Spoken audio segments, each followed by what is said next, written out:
could have. I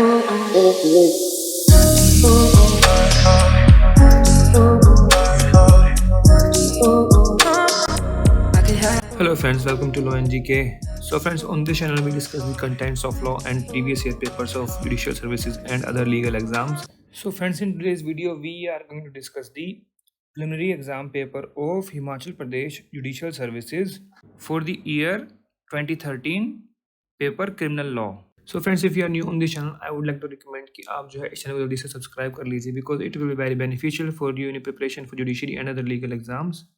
And while subscribing, don't forget to press the bell icon so that you can get the notification for our upcoming videos.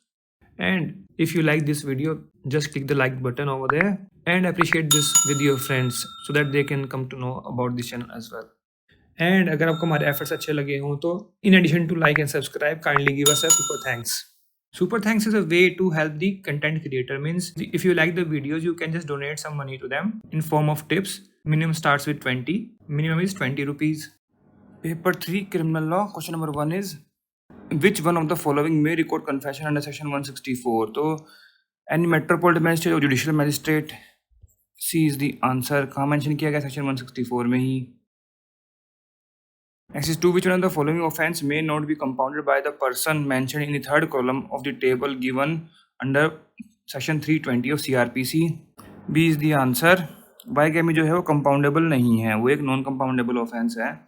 देखिए ये भी यहाँ पर भी clear नहीं किया है. देखिए बाइगैमी दो टाइप की होती है, एक तो रिवील्ड एक कंसील्ड. तो 494 वाला है ना वो कंपाउंडेबल है एंड 495 है वो नॉन कंपाउंडेबल है. Next is 3. Permission to investigate a non cognizable offence may be granted by a magistrate having power to try the case और commit the case for trial. तो डी इसका answer रहेगा. कहाँ mention किया गया? Section 155 CRPC में.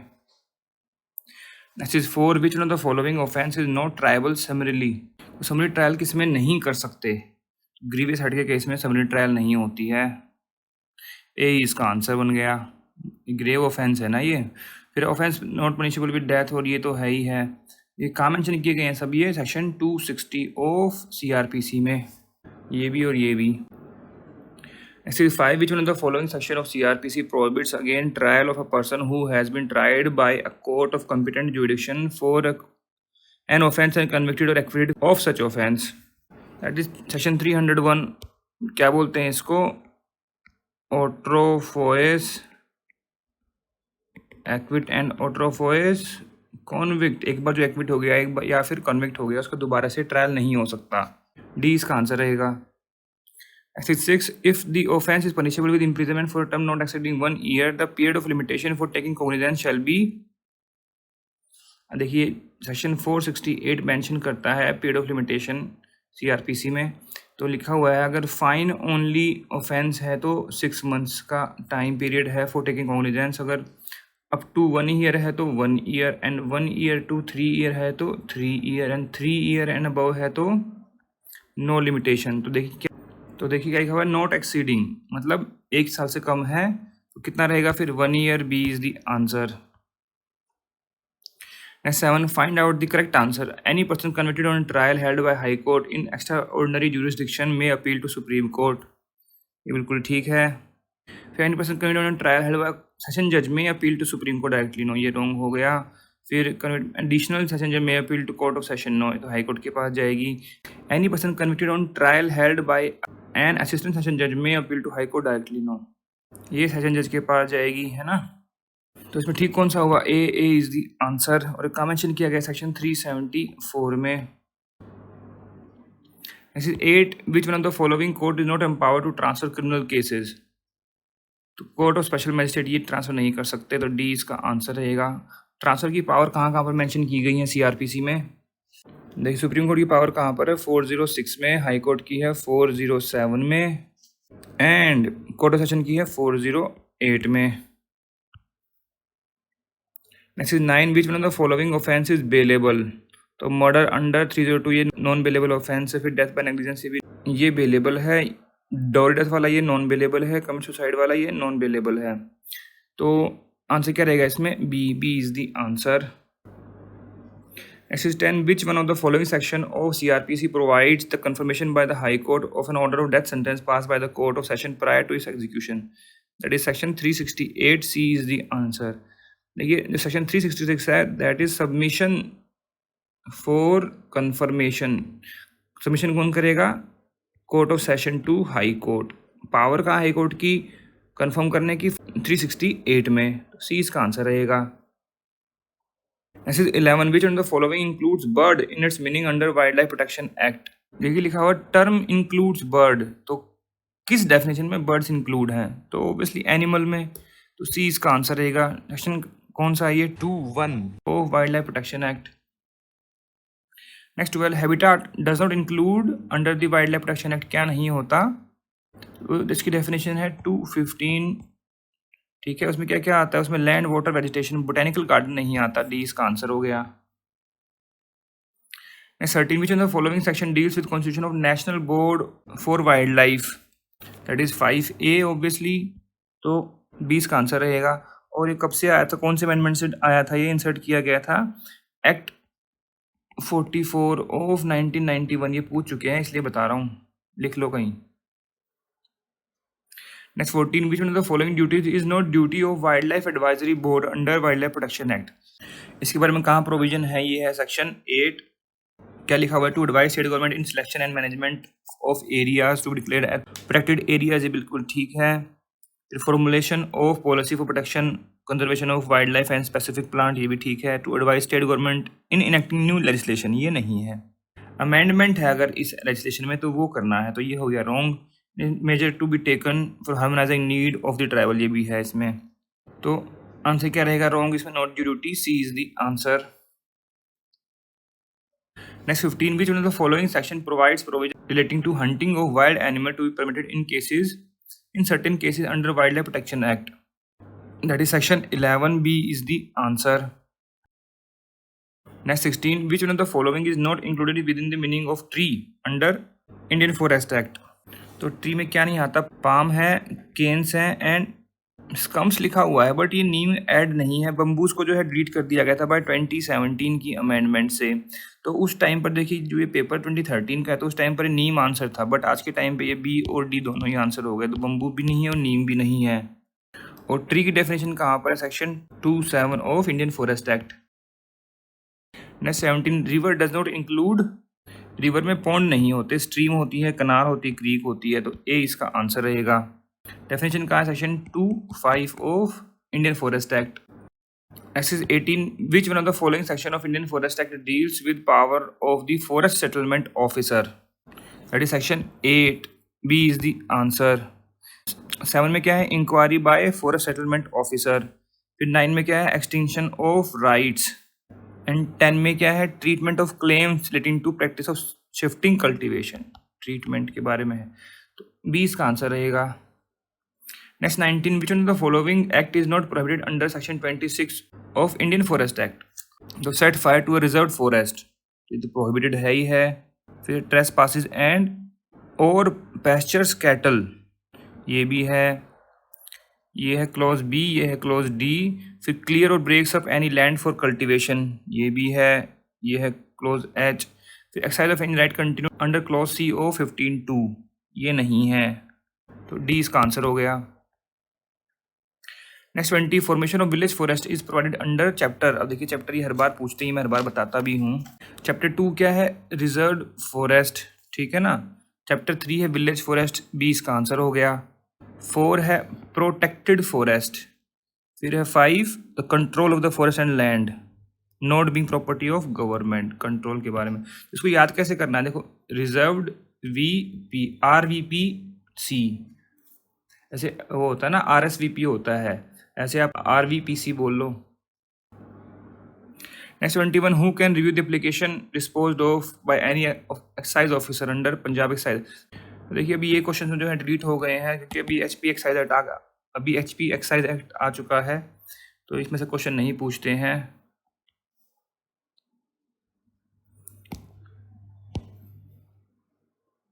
Next 26 section 138 negotiable instrument act provides penal provision in case of dishonor of check if it presented to the bank within a period of 6 months। देखिए 6 months नहीं है, अब ये 3 months का है, ये हो गया रॉन्ग यहीं पर ही। तो कब से है? From the date on which it is drawn और within a period validity whichever is earlier, obviously. तो डी इसका आंसर रहेगा। सेक्शन कौन सा है ये? 138। देखिए 2011 की जो नोटिफिकेशन है किसकी? आरबीआई की। तो तब से तो 3 मंथ्स है ये, with effect from 1/4/12।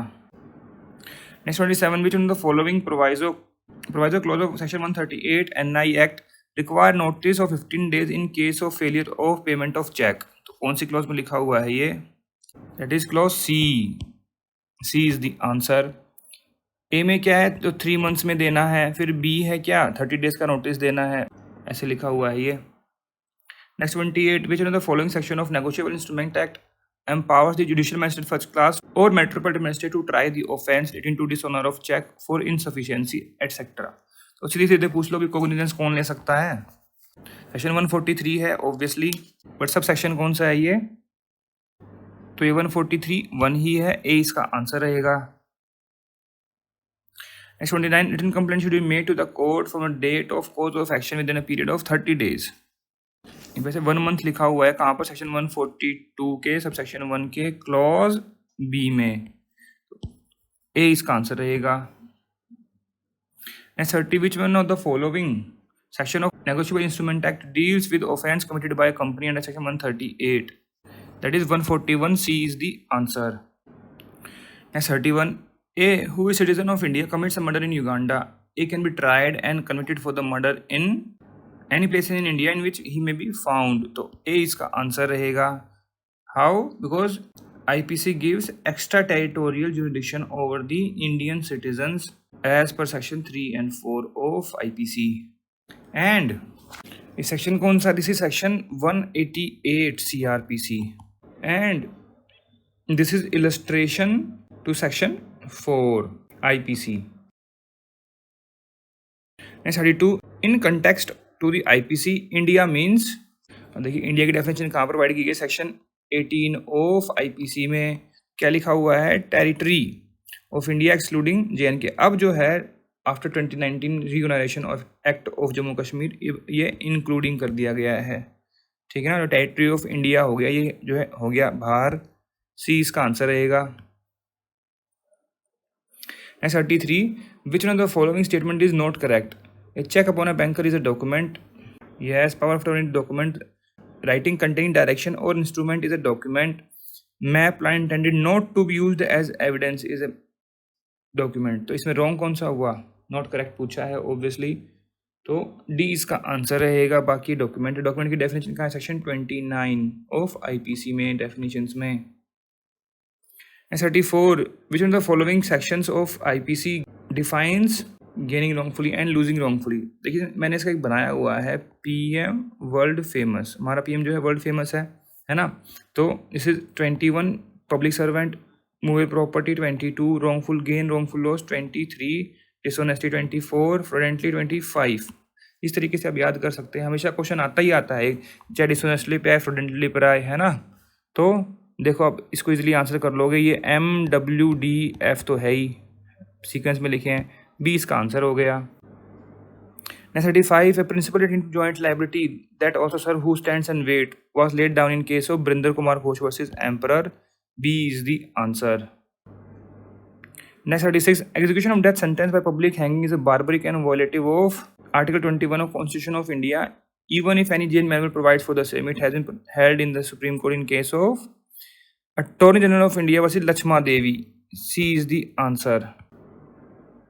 Next 37, 8 and Z agree to fence with each other for amusement and to suffer any harm which in course of such fencing may be caused without foul play. A while playing fairly hurts Z. A commits no offense. ये तो exception में fall कर जाएगा। कौन section में? 87 में। And this is illustration A of that section. Next 38, the right of private defense to body does not extend to causing death if offense which occasions the exercise of the right be of any of the following description. देखिए section 100 provide करता है कि कहाँ पर आप death कोज कर सकते हैं अंडर RPD। तो इस वाले में हो जाएगा 376, 377। किडनैपिंग एडॉप्शन में भी हर्ट में नहीं होता, तो डी इसका आंसर रहेगा। Next 39, A incited dog to spring upon Z without Z's consent with the intention to cause injury, fear, or annoyance to Z, A has committed offense of use of criminal force. C is the answer. This is illustration H to section 350, use of criminal force. Next 40. A, for the purpose of inducing B to desist from prosecuting a civil suit, threatens to burn B house. A is guilty of criminal intimidation. C is the answer. Section कौन सा criminal intimidation का? Section 503. Punishment कहाँ है? 506 में, और ये वहाँ पर इलस्ट्रेशन है. Next 41. An imputation in form of alternative or expressed ironically may amount to defamation. ए इसका आंसर रहेगा. This is section 499 for defamation, and इसके लिए आप देख सकते हैं एक्सप्लेनेशन 3 ऑफ दैट सेक्शन, वहाँ मेंशन किया गया है ये. Next 42. Whenever force or violence is used by an unlawful assembly or by a member of such assembly, they are guilty of rioting. B is the answer. Section कौन सा है ये? 146 IPC. F कितने में है? 159 में. अनलॉफुल असेंबली की definition कहाँ है? Section 141 IPC. Next 43. Z threats A to kill under the influence of madness. A has the same right of private defense which he would have if Z were sane. A is the answer. Section कौन सा लगेगा ये? Section है ये 98, and this is illustration in that section 98 IPC. Next 44. A shakes his fist at Z, intending or knowing it too likely that he may thereby to cause Z to believe that A is about to strike. A has committed assault. C is the answer. This is section 351, and this is illustration A of that section. Next 45. A places man with firearm at the outlet of a building and tells Z that they will fire at Z if Z attempts to leave the building. A has committed wrongful confinement. C is the answer. This is section 340, and this is illustration B of that section. Next 46. Which one of the following statement is not correct? Bailable offense means an offense which is shown as bailable in the first schedule of CRPC. Yes, ये बिल्कुल ठीक है. Means an offense which made bailable by another law for a time being in force. ये भी बिल्कुल ठीक है. Non bailable offense means any other offense which is not bailable. ये भी ठीक है. Police may not arrest without warrant and accuse of bailable offense in all these situations. नहीं, इन ऑल दी सिचुएशंस नहीं रहेगा इसमें. किसी किसी सिचुएशन में कर सकते हैं, पर बेल दे देंगे बाद में अगर बेलेबल ऑफेंस है तो. ये हो गया wrong. D is the answer. And ये तीनों कहाँ पर लिखे हुए हैं? This is section 2A of CRPC. Definition है किसकी? बेलेबल ऑफेंस की. Next 47. Find out the correct statement. Investigation is conducted by magistrate only या फिर कोर्ट ऑफ लॉ और both? Investigation conducted by a police officer or by any person who is authorized by magistrate in this behalf. D is the answer. This is section 2H of CRPC. Investigation की definition provide की गई है. Court of law और magistrate क्या करते हैं? Inquiry as per section 2G of CRPC. Next 48. Complaint means any allegation made orally or in writing to a magistrate to take action against known or unknown person who has committed an offense. ये बिल्कुल ठीक है. B is the answer. Section कौन सा? ये 2D of CRPC. देखिए सारी definition पूछ ली है. Next 49. Which one of the following sentences may be passed by the court of chief judicial magistrate? Death life वाला no. Term exceeding 10 year no. Death life वाला कौन दे सकते हैं? सेशन एडिशनल या फिर सेशन जज, फोटो सेशन. ठीक है ना. ये नोट टर्म एक्सीडिंग 10 ईयर ये भी यही दे सकते हैं. नोट एक्सीडिंग 10 ईयर कौन दे सकता है? असिस्टेंट सेशन जज, है ना. फिर authorise by law except sentence of death imprisonment for life not term exceeding 7 year, ये कर सकते हैं CJM. एक्सीडिंग 10 ईयर तो ये फिर से वही एडिशनल या फिर सेशन जज. तो सी इसका आंसर रहेगा. सेक्शन कौन सा है ये? 29 CRPC. Next 50. Which one of the following section of CRPC provides that the person of a male shall be examined only by under the supervision of a female registered medical practitioner? That is section 53 का 2. B is the answer. So friends, here we have discussed all the questions of preliminary exam paper of Himachal Pradesh Judicial Services for the year 2013 paper criminal law. अगर आपको इसमें कोई कमी लगी हो, कोई suggestions और कोई एडवाइस हो तो आप कमेंट सेक्शन में जाकर भी लिख सकते हैं। We always appreciate your comments and feedback. And friends, if you like the efforts, kindly give a super thanks. Super thanks is a way to help the content creator. Means if you like the videos, you can just donate some money to them in form of tips. Minimum starts with 20. Minimum is 20 rupees. And अगर आपको video अच्छी लगी इसको जरूर like कीजिएगा. And don't forget to subscribe our channel. And while subscribing, don't forget to press the bell icon so that you can get the notification of our upcoming videos. So friends, thank you. Thanks very much for watching this video. Thank you.